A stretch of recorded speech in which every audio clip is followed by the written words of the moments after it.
मित्रों नमस्कार, मैं आपका भाई अंकित चौहान एक बार फिर स्वागत करता हूं अपने इस यूट्यूब चैनल ग्रामीण हेल्प अंकित चौहान में। उम्मीद है दोस्तों कि आप सभी लोग अच्छे होंगे और स्वस्थ होंगे। साथियों, आज हम चर्चा करेंगे आरटीआई एक्ट पर। आरटीआई एक्ट पर दोस्तों हमारे काफ़ी सारे वीडियो है, आप लोग हमारे चैनल पर जाकर देख सकते हैं जिस साथी ने ना देखा हो। और दोस्तों साथ ही साथ चैनल को आप लोग थोड़ा सपोर्ट भी कीजिए। जिस भाई ने सब्सक्राइब ना किया हो तो कृपया सब्सक्राइब कर लीजिए। और दोस्तों वीडियो को ज़्यादा से ज़्यादा शेयर भी जो है आप लोग कर दीजिए करें। दोस्तों, सूचना का अधिकार अधिनियम 2005 का लोग अक्सर इस्तेमाल करते हैं उन्हें जब किसी कागज़ या किसी दस्तावेज की आवश्यकता होती है तो। लेकिन दोस्तों अलग अलग स्टेट में कुछ जो रूल है वो स्टेट गवर्नमेंट ने अलग बना रखे हैं।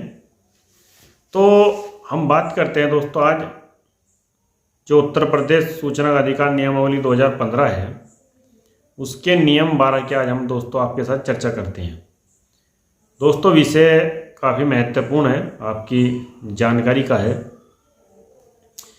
आप लोग वीडियो पूरा देखिए क्योंकि दोस्तों मैं जो आपको बता रहा हूँ ये काफ़ी काम की जानकारी है। कई साथी इस बात पर ध्यान नहीं देते हैं। दोस्तों नतीजा ये होता है कि जब मामला आयोग में जाता है, जब आप पूरे तथ्य और अपनी पूरी बात नहीं रखते तो दोस्तों मामला कई बार निरस्त भी होता है। काफ़ी सारे आवेदनकर्ता ऐसे हैं जिनके मामले स्टेट इन्फॉर्मेशन कमीशन ने दोस्तों इसी आधार पर केवल खारिज कर दिए कि उन्होंने अपनी बात जो है सही तरीके से आयोग में नहीं कही है। दोस्तों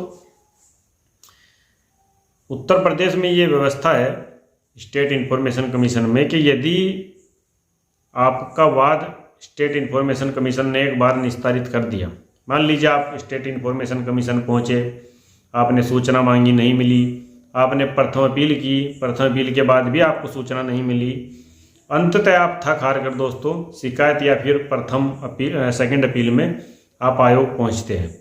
आयोग ने आपकी बात सुनी, आपने अपनी बातें रखी और दोस्तों आयोग ने मामला निस्तारित कर दिया। यद्यपि आपको सूचना नहीं मिली या फिर यदि आपको सूचना मिली है तो वो आधी अधूरी मिली है, लेकिन आप संतुष्ट नहीं हैं। अब दोस्तों ऐसी परिस्थिति में साथियों होता क्या है कि स्टेट इन्फॉर्मेशन कमीशन में ये व्यवस्था है उत्तर प्रदेश में कि नियम 12 के तहत आप दोबारा अपनी जो आपकी अपील है उसको दोबारा पुनर्जीवित करा सकते हो और दोबारा उसमें सुनवाई करा सकते हो। नियम 12 के तहत आप 2 प्रतियों में आयोग के समक्ष अपनी अपील प्रस्तुत करें तो दोबारा उसको फाइल को नंबर पर लिया जाएगा, दोनों पक्षों को नोटिस जारी होगी और दोस्तों दोनों पक्ष अपने अपनी बात कहेंगे। लेकिन साथियों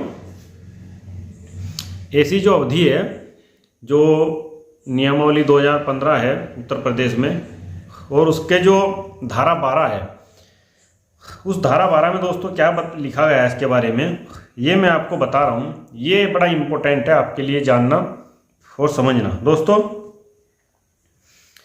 आयोग के आदेश की जानकारी होने के दिनांक से 30 दिन के भीतर आदेश की वापसी के लिए आवेदक द्वारा आवेदन प्रस्तुत किया जा सकता है। मान लीजिए साथियों आपने अपील की है आयोग में और आपकी अपील खारिज हो गई या फिर निस्तारित हो गई और आपको उसकी जानकारी SMS के माध्यम से मिल गई है या फिर आपको नोटिस आयोग से आ गया है कि भाई आपका मामला निस्तारित कर दिया गया है। अब दोस्तों आपकी ये जिम्मेदारी है कि आप 30 दिन के अंदर, उस तारीख से 30 दिन के अंदर आप इसमें आदेश वापसी के लिए आवेदन जो है लगा दें, यानी कि रजिस्टर्ड डाक से आप आयोग को अवगत करा दें कि साहब मैं दोबारा सुनवाई कराना चाहता हूँ नियम 12 के तहत, और उसको भरकर आप अपने एप्लीकेशन को 2 प्रति में आयोग के समक्ष भेज दें। ये तो है दोस्तों कानून सम्मत। अब जो ईमानदारी बात है दोस्तों, जो न्यायिक सिद्धांत कहता है यदि आपको आयोग के आदेश की जानकारी नहीं है, मान लीजिए कई साथी दोस्तों ऐसे हैं जो पढ़े लिखे नहीं है, जो नई चीज़ों को समझ पाते, मान लीजिए कुछ साथी जो है ऑनलाइन चेक कर लेते हैं कि भाई क्या आदेश हुआ है नहीं हुआ है। अब जो मित्र दोस्तों पढ़े लिखे नहीं है या फिर इतना फ़ोन मोबाइल चलाना नहीं जानते हैं तो उनके लिए थोड़ा मुश्किल है। यदि उनको दोस्तों जो है तारीख की जानकारी नहीं हुई है तो दोस्तों इसमें स्पष्ट लिखा है कि जिस तारीख को आपको आयोग के आदेश की जानकारी हुई है कि आपके प्रकरण में आदेश हो गया है, उस तारीख से 30 दिन के भीतर आप दोबारा सुनवाई के लिए दोस्तों स्टेट इन्फॉर्मेशन कमीशन लखनऊ में अपना जो केस है वो लगवा सकते हो। लेकिन आपको ये बताना पड़ेगा कि साहब मुझे इस तारीख को इसकी जानकारी मिली। मान लीजिए आप पढ़े लिखे नहीं दोस्तों, आप फ़ोन पर चेक नहीं कर सकते हो, ना ही आपको पता चला, नहीं आपके पास नोटिस आया, तो जाहिर सी बात है आपको पता नहीं चला कि साहब मेरे केस में क्या निर्णय हुआ है। अब आप पढ़े लिखे व्यक्ति अब मोबाइल चलाते हैं, या आजकल दोस्तों सूचना आयोग क्या करता है कि कोई भी आदेश अंतरिम हो या फिर अंतिम हो, उसको स्टेट इन्फॉर्मेशन कमीशन की जो वेबसाइट है उस पर अपलोड कर देता है, और उसका एक SMS दोस्तों जो आवेदन करता है उसके मोबाइल नंबर पर पहुंच जाता है। उस मोबाइल नंबर, उस SMS में दोस्तों पंजीकरण संख्या और जो ऑर्डर होता है वो अंतरिम ऑर्डर लोड हुआ है या फिर अंतिम लोड हुआ है, वो सारी बातें उसमें लिखी होती है। आप उसको बाद में ये नहीं कह सकते कि साहब हमें इस आदेश की जानकारी नहीं थी। तो इसीलिए साथियों, आप जब भी स्टेट इन्फॉर्मेशन कमीशन में दोबारा सुनवाई के लिए आवेदन लगाए तो उसको हमेशा 30 दिन के अंदर अंदर दोस्तों लगाए।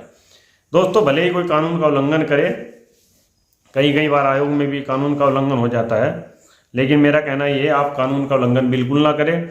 जो व्यवस्था दी गई है RT एक्ट में, और दोस्तों सूचना का अधिकार अधिनियम 2005 की जो ये नियमावली बनाई गई है उत्तर प्रदेश में 2015, इसमें जो व्यवस्था दी गई है आप उस व्यवस्था के अनुसार दोस्तों चलिए, ताकि आपका जो केस है दोस्तों कहीं से भी कमज़ोर ना हो। यदि दोस्तों केस आपका कमज़ोर होता है तो जाहिर सी बात है दोस्तों उसका असर आप पर पड़ेगा, क्योंकि आपने जो कागज़ मांगे हैं हो सकता है कागज़ कितने इंपॉर्टेंट है, कितने ज़रूरी है आपके लिए। और केस कमज़ोर होने का मतलब ये है दोस्तों आपकी जो अपील है वो दोबारा खारिज हो सकती है। और यदि आपकी दोस्तों अपील दोबारा खारिज हो गई या दोबारा निस्तारित हो गई किसी भी आपके लूज पॉइंट को देखते हुए, तो दोस्तों आपके लिए बड़ा मुश्किल होगा। फिर आप हाई कोर्ट या क्या करेंगे, बड़ा दिक्कत का विषय हो जाता है। दोस्तों कुछ चीज़ें बातें कहने में थोड़ी अटपटी लगती है, अजीब लगती है, या फिर कहने में आसान लगती है, लेकिन आप इनको प्रैक्टिकली जब कर देखोगे तो आपको थोड़ा एहसास तब होगा कि ये चीज़ें कभी कभी कितनी नुकसानदेह होती है और कभी कितनी भारी होती है। कि हमारी एक छोटी सी गलती, कोई आपने मान लीजिए दोस्तों डेट मिस कर दी, तारीख मिस कर दी, और उस डेट का नतीजा आपको कितना भारी भुगतना पड़ सकता है, इसका अंदाज़ा दोस्तों वही उन्हीं लोगों को है जो जिन लोगों के ऊपर ये बीती है, जिन्होंने अपने केस इस तरह से खारिज होते हुए देखा है। तो दोस्तों जो भी मित्र RT एक्ट का प्रयोग करते हैं तो वो RT अधिनियम 2005 का अवलोकन भी जरूर करें। और दोस्तों जो मित्र उत्तर प्रदेश से हैं वो जो नियमावली है 2015 इसका भी दोस्तों अवलोकन ध्यानपूर्वक जरूर करें। दोस्तों नियमावली में क्या क्या प्रावधान किए गए हैं मैं इसके बारे में आपको स्टेप बाय स्टेप वीडियो बनाकर बताऊँगा, ताकि दोस्तों जो नियमावली है इसके बारे में भी आपको जानकारी प्राप्त दोस्तों हो सके। क्योंकि कई बार दोस्तों जो स्टेट इन्फॉर्मेशन कमीशन लखनऊ है उन नियमावली के कुछ प्रावधान हैं जो कि मेरे हिसाब से दोस्तों मिथ्या है, और उनको रखते हुए कई लोगों के जो है वाद वो निस्तारित कर देते हैं। खैर दोस्तों मैं इसके बारे में लगातार वीडियो बनाऊंगा। दोस्तों मैं हूं अंकित चौहान, यूट्यूब चैनल ग्रामीण हेल्प अंकित चौहान से। एक नागरिक होने के नाते दोस्तों मैंने अपनी फंडामेंटल ड्यूटी का पालन किया है, और मैं इसको दोस्तों अपनी ड्यूटी समझता हूँ, तो मैं इसका पालन कर रहा हूँ। फिर मुलाकात होगी किसी दूसरे वीडियो में। सादर नमस्कार।